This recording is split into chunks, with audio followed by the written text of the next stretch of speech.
Good afternoon, everybody. Welcome to the February session for our virtual info session for the Brown School at Washington University in St. Louis. My name is Joshua Lewa. I'm the Associate Director for Admissions and Recruitment here at the Brown School. I'm really excited to present this month's topic. Actually, every month we have various topics to bring information to you all that you can watch live or you can watch in replay. But today I'm really excited about who we have here. Today's topic is our faculty. And so we have a few special guests that we're going to have introduce themselves and let you know who they are. And so with that being said, if you all can introduce yourselves, your role at the Brown School, areas of teaching or research, and any other interests that you think would be helpful. And we'll start with you, Tim. Good morning. My name is Timothy McBride, and I'm the Bernard Becker Professor at the Brown School. And my areas of research are health policy and health economics. And I also run the Center for Health Economics and Policy in the Institute for Public Health. Thanks for being here.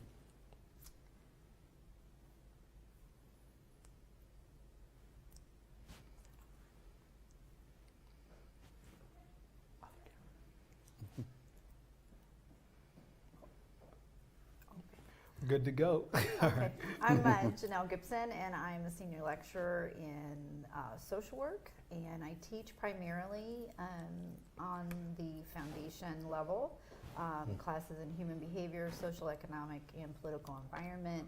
I also teach practice with organizations and communities and community organizing. I also serve as a member of the field faculty.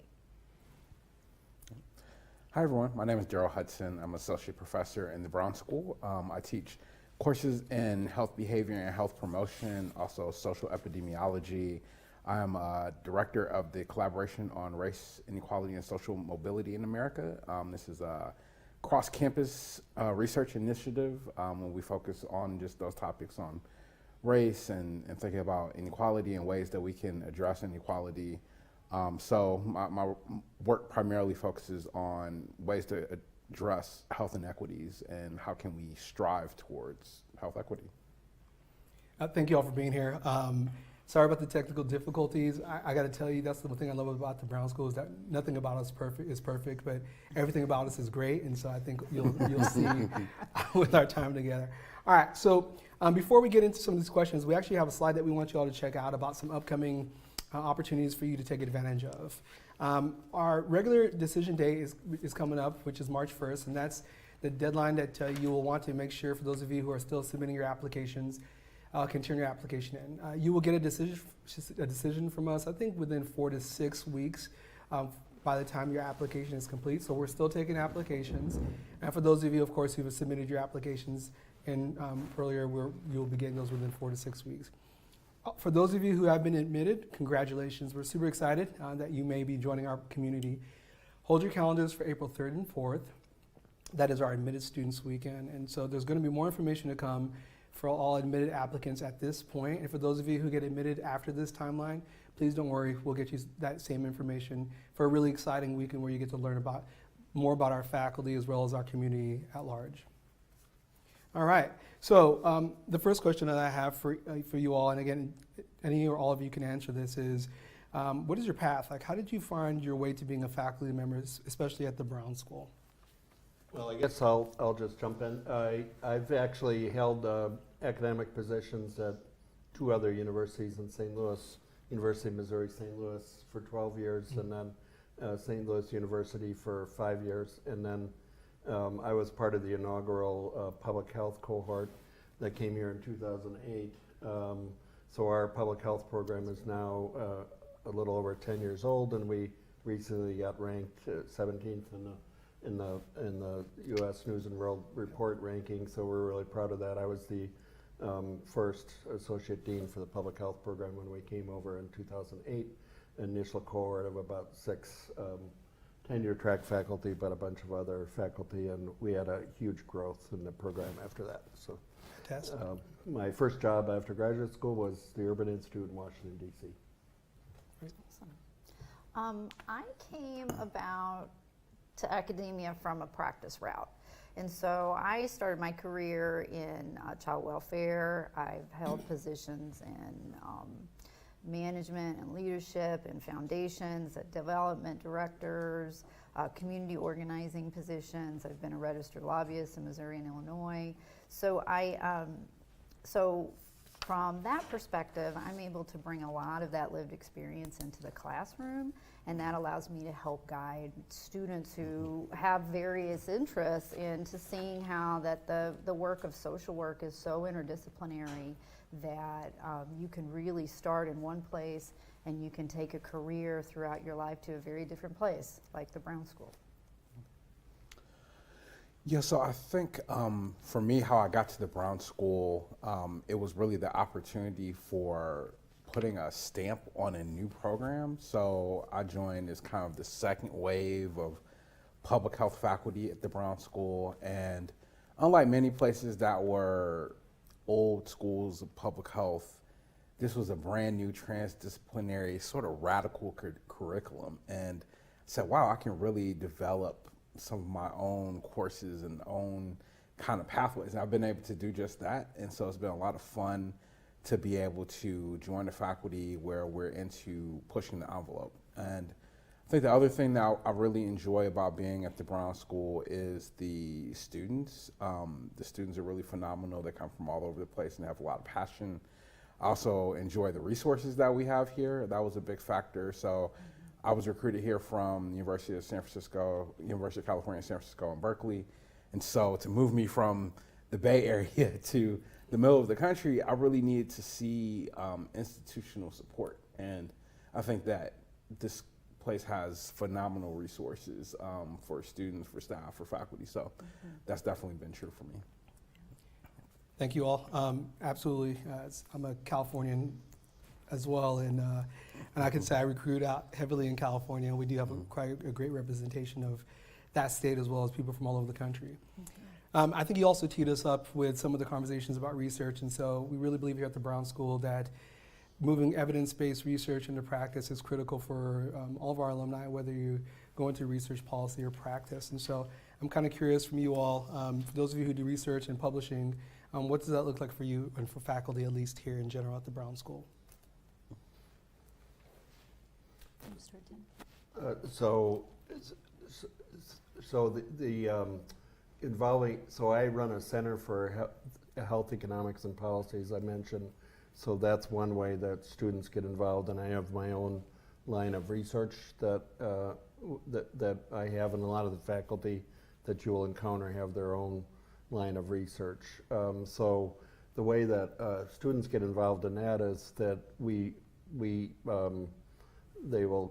hire them as research assistants. I'll hire them as folks in the centers to do the work. So our center, for example, probably right now we have 4 or 5 students working in the center, and they'll be doing a lot of the literally most of the hard work for the center.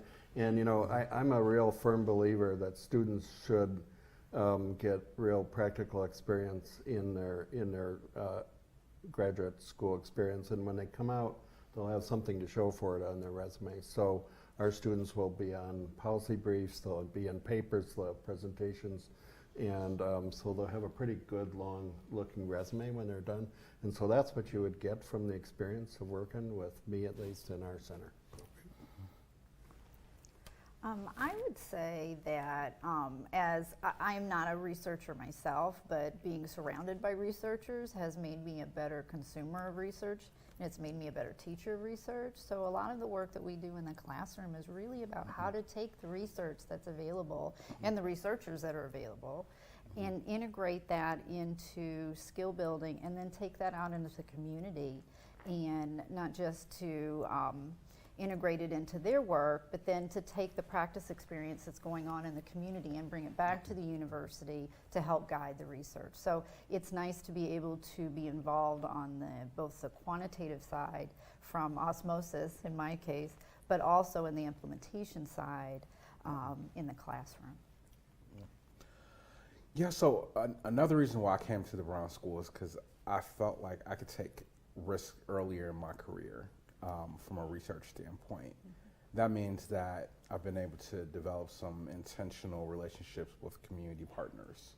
That means that I've been able to explore things that are not just going to be supported by a National Institute of Health sort of pay line, but things that I think really make a difference to population health that are not always supported in such a way from a funding perspective. So students that work with me have an opportunity to do data collection, both from a quantitative and a qualitative perspective. Students have an opportunity to get into data analysis, again, whether that's statistical programs or if it's a qualitative software program. Students also have an opportunity to publish. So students, especially who serve as a research assistant with me, we spend a good amount of time meeting together, talking about our projects and our products. And I try to make sure that I get students at least a publication while they're working with me. And I think I've done a pretty good job, especially of late, of getting students onto peer-reviewed papers and looking for opportunities for them to present at conferences too. So lots of opportunities. I think that's true. I don't think I'm unique in opportunities to support student growth and development, and especially from a research perspective. Appreciate that from all of you. I kind of want to expand a little bit more on the student and faculty relationship, and so if you can talk to us a little bit about the relationship outside of the classroom. So whether it's informal mentorships or formal mentorships, collaborations, advising. I understand you shared a couple examples of research. We'd love to hear from you about what the students who are coming into the Brown School can expect as far as what you do or what you see your colleagues do. So I think one of the things I really like, and I think both Janelle and Darryl have touched on it, is that, you know, we're not a really huge school like Hopkins or North Carolina or something, and sometimes people would see that as a drawback, but I think I see it as a strength because we have a good number of students, 600 or so, but the faculty-student ratio is such that you'll be able to. Most of the students come out saying, you know, I had good relationships with a pretty good number of faculty. I knew them, I met with them, I was mentored by them. You know, frankly, when we look at our exit surveys, I did when I was an associate dean, the thing that really stood out was not necessarily the classwork, to be honest with you, it was those mentoring relationships, those things that we've been talking about, those writing those papers, those research experiences, those working in the community, the practicum experiences, the direct mentoring that they had from faculty. So that you know, in a place that has 600 faculty, you won't meet all 600 faculty. In our school, you have 60 to 75 faculty. You have a pretty good chance of meeting, you know, 75% of them. And you know, you'll interact with them, and a lot of them are really world-class faculty. And you'll also get, as Darryl and Janelle mentioned, you'll get a chance to work in the community. We have a really good community experiment going on just here in St. Louis that, you know, that is a really good microcosm of what's going on in the world and in the United States. Thank you. I would agree with Tim in all of those areas. I honestly, mentoring and advising is my favorite part of my job. Watching, you know, helping students really think about what role that they can play in social change is a conversation that I have every day with students. And just to see how students are developing and growing in what they bring to the school and how they're building skills for the next step is, I think, because of the size, as Tim said, we're able to do that on a more one-on-one basis than larger schools are able to do. You know, most of our faculty have a door open all the time, and whether it's on the public health side or social work or with our social policy coursework, we really are investing personally in the success and growth of our students. Yeah, I would just echo everything that Tim and Janelle said in terms of the accessibility of faculty. Faculty are very committed to students in terms of supporting their professional goals, developing their skills, involving them in different types of projects, whether it's research or some other type of practice-based project. There's other unique opportunities for engagement with faculty. So it could be working in one of our many centers or one of the faculty members' research programs.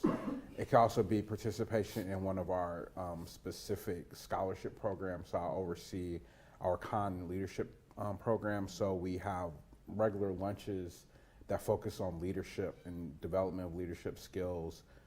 We meet with people around the city who are CEOs and things like that to try to figure out what's their pathway, what are some of the key challenges that they face in their day-to-day, everyday lives, in their professional careers, and what type of kind of leadership skills can students be honing now while they're in the safe confines of the Brown School. What can they be doing in their groups, if they're in teams and classes, whether they're in student organizations, wherever the case might be, or their practicum experiences, what can they be doing to better develop leadership skills? If I could add something real quick, you know, that I think it's really important for students to understand that's really unique about our school, and I think Darryl earlier touched on what drew him to our school was this transdisciplinary nature of our school, and I think that really makes us unique. It's not totally unique. Other universities have it, other schools of public health say, but you will not find, I don't think, in anywhere under literally the same roof in one school with one faculty, no departments, social work, public health, and policy. And literally what I've told people, and I told Darryl when we were trying to recruit him successfully, was that you can walk down the hall and find a lawyer and find an anthropologist and then find a person who's got a PhD in education or an economist or a person in public health or a person who's a sociologist or, you know, person in social work. And, you know, that's really pretty unique, and we all like each other and we all work together. And, you know, you won't necessarily find that in a school of social work or a school of public health in such a great depth as we have it, I think. Great. I appreciate you adding that. So research has come up a couple of times, and so one of the questions we often get from students is, how do I land a research gig?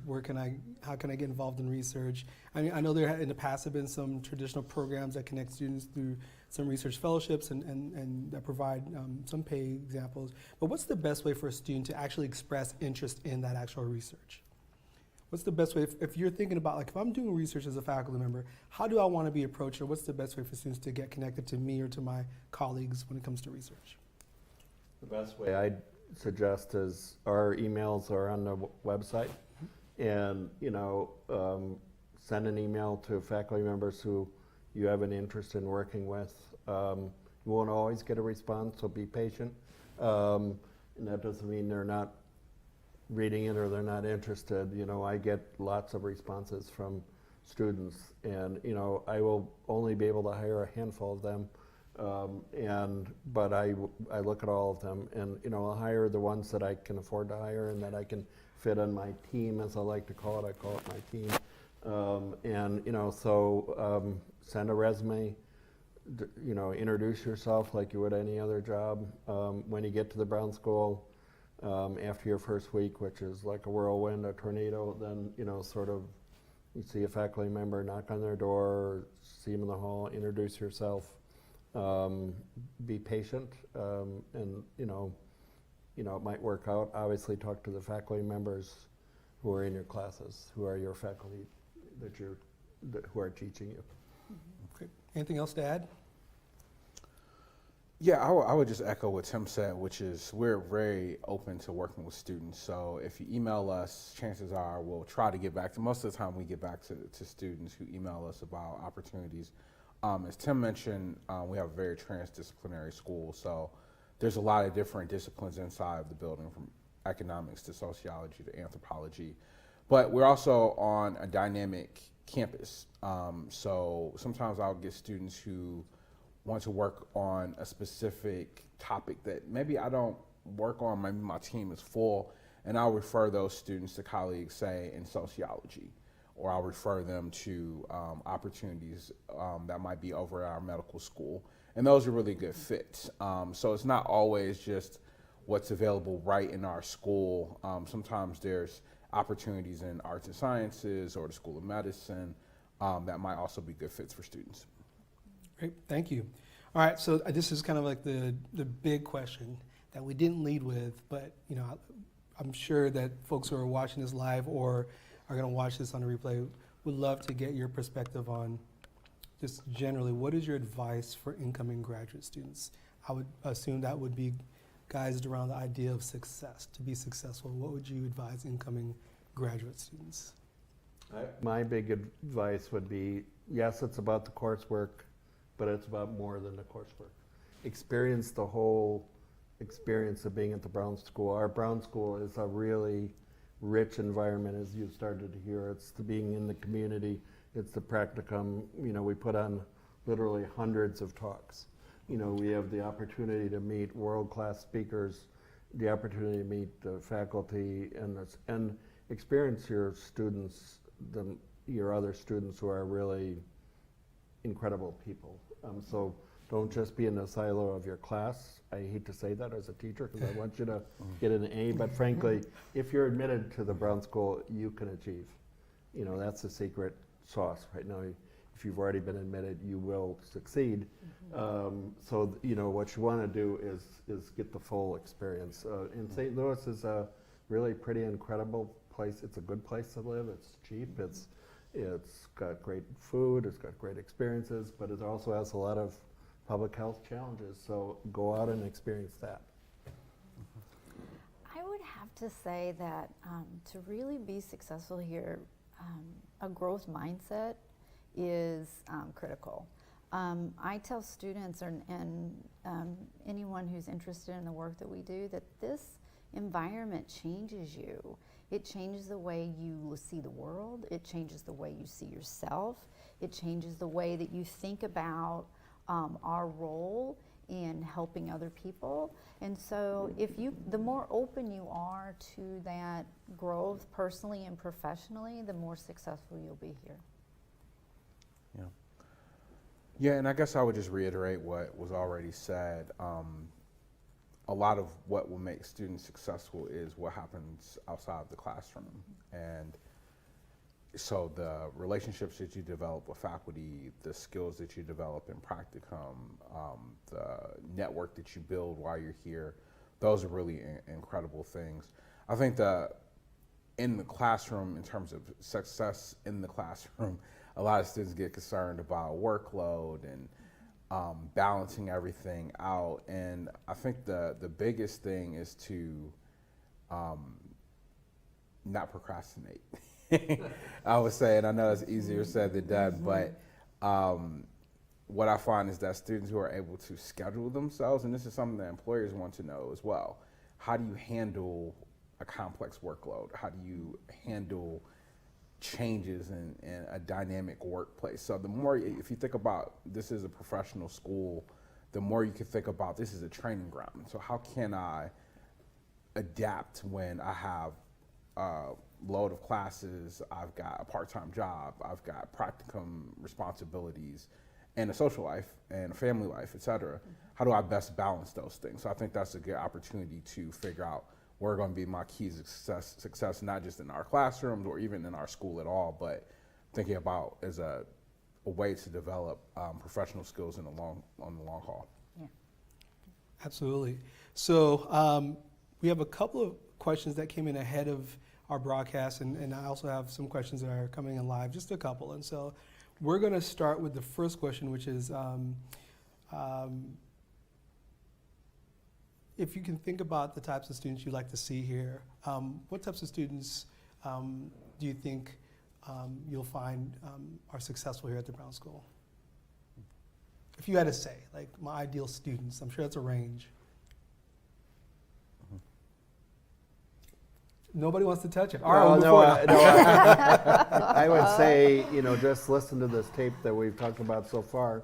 And, I think well-rounded, being willing to absorb the transdisciplinary nature of our school and understand that you're coming into a school that has everything under its roof, that has public health, social work, policy, and it is in a really vibrant, dynamic, changing community with challenges, much like many other places in the U.S. We're no different than many other big cities. and that you're willing to take that on, and be willing to grow, as Janelle said. I love that word, grow. You're going to grow over the 2 years, your year, 2 or 3 years, and you're going to grow not only in the classroom but in your experiences with the faculty and research and practicum experiences. So Absolutely. that's the ability and willingness to grow. I think that that growth mindset's really important. I think that's needed more now than ever in the fields of social work, public health, and social policy. I think there's a lot of issues that you all want to take on and that will attract you to the Brown School and that our faculty are looking to address in varying levels. And we need people who are looking for possibilities. And so I agree. I think that's very important. Let's talk about the immigrant community. I know we've had several questions in this regard. It sounds like we do have some faculty who work with the needs of addressing the social needs of the immigrant community. Can anybody talk to their work or their colleagues' work in that area? Well, I can speak from a field perspective in that we have certainly opportunities for students as part of their practicum experience to get involved directly in either direct service or thinking about larger community and systemic issues that are related to not only some of the larger issues as to why immigration is occurring throughout the world, but also how to think about creating programs and services to service populations who are not only new to our community but may not speak our language, may have different cultural practices that we may not have an infrastructure here in our community to serve. So it's a real opportunity to be in a community that is actively seeking immigrants to resettle here, and that is really striving to create a social service safety net to support that community. That's great. So I also think, so some of those practicum experiences are with the International Center, with Yes. The Missouri Immigrant and Refugee Advocates, which does a lot of policy work. And so you can do direct practice, you can do policy work with populations. I'm an immigrant. I sat on the MIRA board for a little while, and I can say these are real agencies doing real good work. The other thing that's really incredible about the type of work you can do here in St. Louis is the level of policy that you can have an impact on is pretty incredible. That's the wonderful thing about being in a city like St. Louis, that you can get to some tables that you wouldn't get to in many other cities.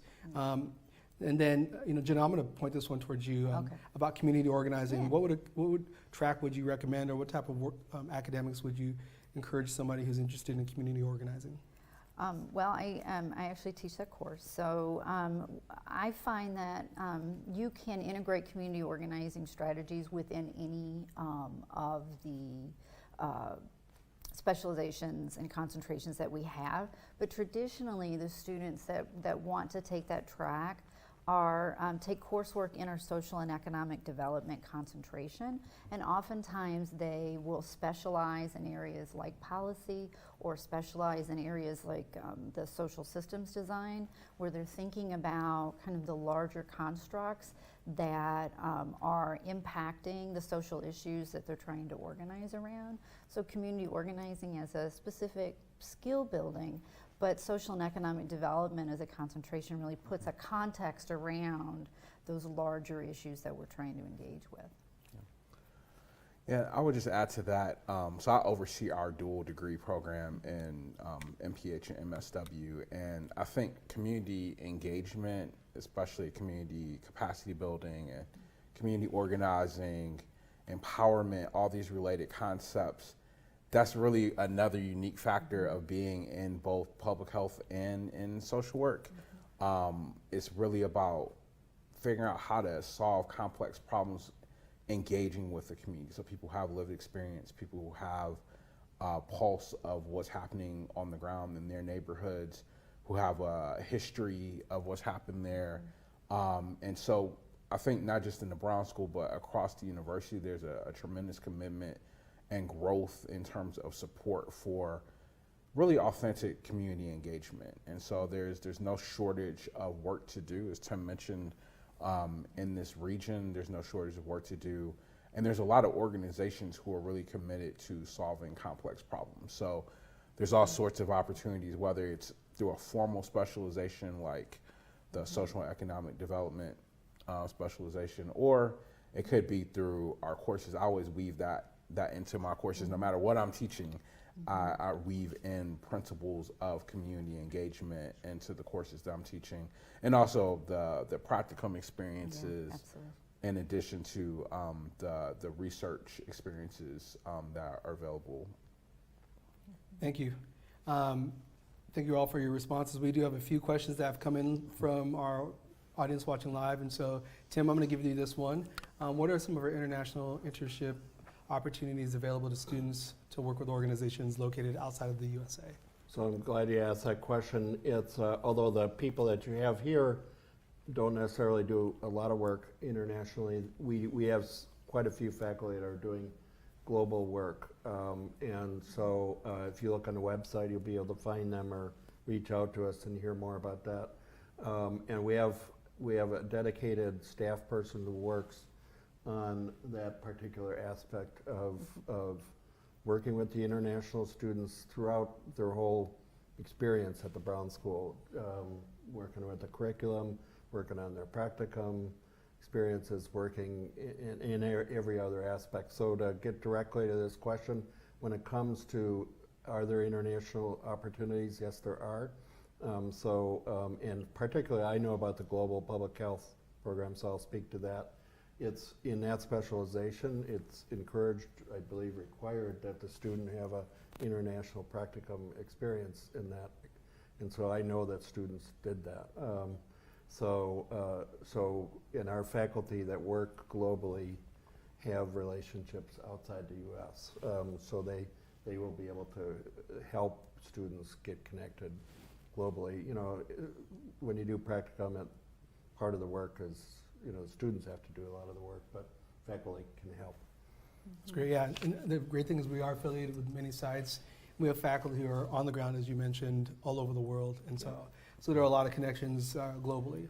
The next question that I have here is, let's talk about this one. This is kind of the faculty advisor kind of piece. How do faculty advisors get assigned to students, and does it matter on the students' areas of interest or research, et cetera? How does that happen?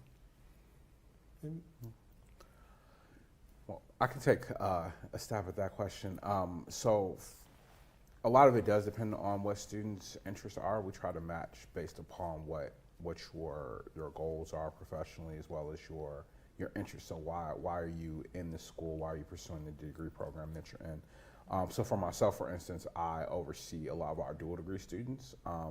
Those are students who self-select into the MSW and MPH program, so they're here for 3 years. What's unique about that program is they're developing public health skills, so they're developing their epidemiology and their biostats and their environmental health and those types of skills, and also the skills that you get from social work as well. So I see a lot of those students in trying to figure out what's the right career pathway, what's the right practicum. So they get advising from field education, they get advising from me as an academic advisor, in addition to people to help them to figure out what the best coursework, what package and suites of courseworks are best for them, with specializations and concentrations, all of that. So there's a lot of advising available, and it really depends on the student's interest in their degree program. Yeah, I would echo what Darryl had said. The nice thing about the Brown School is you get a lot of advising. Advising to assure that your credits are on track, advising to assure that your field experience is conducted in a way that actually gives you the practice skills that you're looking for. So from a field perspective and working with field advisors, we will be assigning those field instructors based upon concentration of interest, so to assure that students are really thinking about quality and balance in the organizations that they're choosing for their field sites, as well as the informal advising that we do on a day-to-day basis with our door being open. So, yeah. If I could just add to that real quickly, I think that the way the advising is handled maybe has changed a little bit over time, but I think that there's sort of, and Darryl and Janelle just touched on a little bit, part of the advising role, I think, is what courses should I take, when should I take them, what order, with which faculty. That's really important, but I also think an important advising role is like, what's my career path? Where should I go in my practicum? How can I get a job? Frankly, let's be honest, that's a lot of it. And so, I think what I see a lot of the students doing, and when they come to me, is a lot of the latter.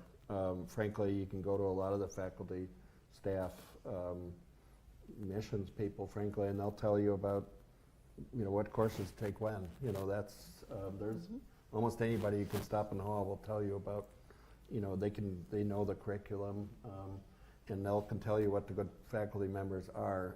But faculty members are good to reach out to in terms of those career paths.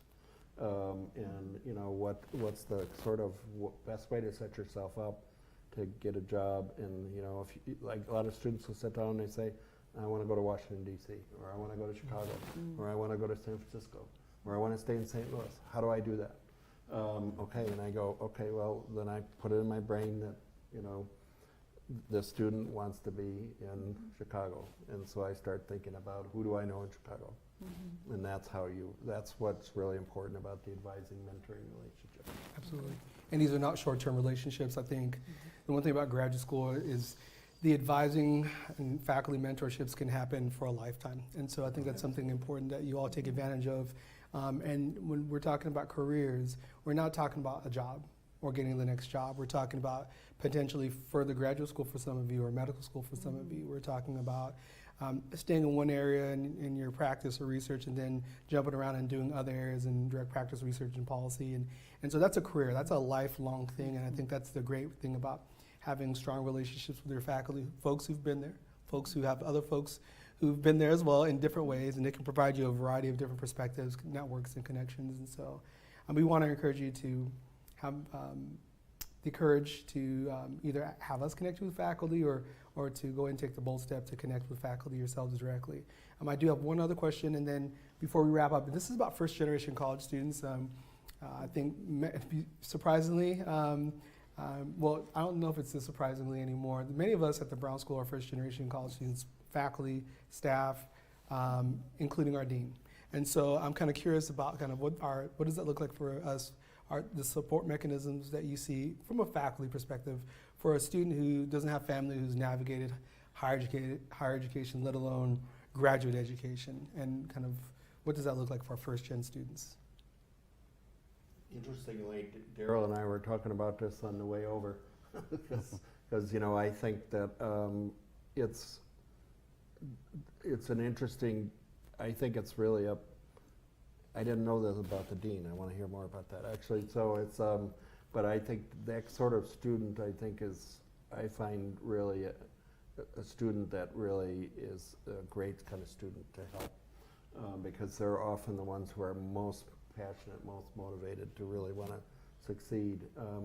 And frankly, the one thing I'll tell you about the Brown School, I mean, maybe this is true of all schools of social work, but if you're going to land in any place, you want to land in the Brown School, because it's a nurturing environment where there's a lot of people that can help. And it's the staff, the academic staff is usually the front line that's going to help you. But we have resources all over the place, as Darryl mentioned, not just at the Brown School, but at Washington University. So, first generation students will face challenges that other students might not face if their faculty member, if their parent was a Harvard professor or whatever. So it might be a little bit of writing help, it might be a little bit of math help, it might be a little bit of help navigating how do I deal with other students or whatever. We have resources that can help you with that. We have a writing lab, for example. So that's what I would suggest, is that there are people that can help. And our student services people are fabulous. And those are some of the things I'd throw out. Maybe others would add to that. Yes, please. Yeah, I would say in terms of resources for first generation students, one of the biggest things that I think the Brown School has invested in heavily is aid. So if you're a first generation student, one of the first things you're going to ask is, how do I afford to go to school? And not only that, how do I afford to feed myself, If you're moving to St. Louis from somewhere else, how do you afford to travel? If you have family responsibilities back home, how do you help back home? How do you take care of your family back home? So I think one of the things that we've invested heavily in as a school and as an institution is providing financial aid. I think there is no substitute for that. I think another thing is there are support groups. And this is kind of intergenerational, so there's staff, there's faculty, and students who talk about first generation experiences. So I think that's tremendously helpful because then you get the cross-pollination, the sharing of experiences and challenges and how people have overcome those challenges. So I think those are some of the resources that are available. So there's obviously the social support, and then I think the financial support is really important too. I would just echo that really the strength is in the informal support networks that develop in conversation about first generation experiences. We have a very strong group of students that often come together and talk about those experiences, and that's extremely helpful for them. And the only thing I would add before we wrap up here is widely the outgoing chancellor is a first generation college student. You'll hear this name, hopefully if you're in the right circles here at the university, Dean James McLeod. I remember he informed me of all the people who were first generation college students, including himself. And so it's great to know that, within a generation, a lot of us are changing the trajectory of our families and their college going opportunities, and are actually taking posts in higher education to support students who come from similar backgrounds, and so we're very proud of that. So I just want to say thank you to our faculty for being with us and spending some time with us. We know your time is important, and we appreciate that you gave us that gift, and to our prospective students. We want to thank you all for watching today, and for those of you who are watching the rebroadcast, please make sure that you reach out to us. We do have some upcoming things that we want to show you on our slide. So our next virtual session is March 5th, and it's going to be titled Why I Chose the Brown School. That's going to be an opportunity for you to hear from current students about their reasons for why they decided to attend the Brown School. Of course, we had mentioned before our students weekend is April 3rd and 4th, and you'll want to make sure to be there, especially for our first gens who wrote in, because we actually have some time set aside for some good conversations there. Our application is still open. You can see the links up there as well. And my name is Josh Walewa, and my email address is up there as well. So please feel free to email me directly with any other questions. Otherwise, thank you for tuning in, and we'll see you next month.